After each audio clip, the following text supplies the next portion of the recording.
पालिकेच्या वतीने महापौरांनी आयोजित केलेल्या पत्रकार परिषदेच्या निमित्ताने नांदेड महानगरपालिका भाजपला बहुमत मिळाल्यानंतर आमचा जो संकल्पनामा आम्ही दिला होता त्याप्रमाणे पहिल्या 100 दिवसात आजपासून 100 दिवसामध्ये ज्या ज्या गोष्टी करणं शक्य आहे तो कृती आराखडा या ठिकाणी ठेवण्यात आलेला आहे. प्रामुख्याने ज्या गोष्टी सफाईचं काम आहे, पाणी पुरवठ्याचे विषय आहेत, ट्रॅफिकच्या समस्या आहेत, अशा अनेक समस्या, मलनिःसरणाचं काम आहे, स्मशानभूमीचे जी कामं आहेत, अशी अनेक महत्वाची जी कामं जे प्रगतीपथावर आहेत किंबहुना नव्याने हाती घ्यायची आहेत, अशा सर्व कामांना तातडीने पूर्ण करण्याच्या दृष्टीने आम्ही काही कृती कार्यक्रम समोर ठेवलेला आहे. सुतोवाच निवासी आयुक्तांनी केलेला आहे. मी सुद्धा त्याच्यामध्ये माझी मतं व्यक्त केलेली आहे.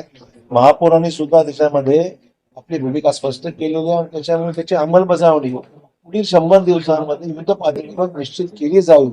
नांदेड शहरातल्या लोकांना जे कमिटमेंट दिलं होतं त्या कमिटमेंटच्या अनुषंगाने या सगळ्या कामाला गती देण्याची आमची मानसिकता आहे.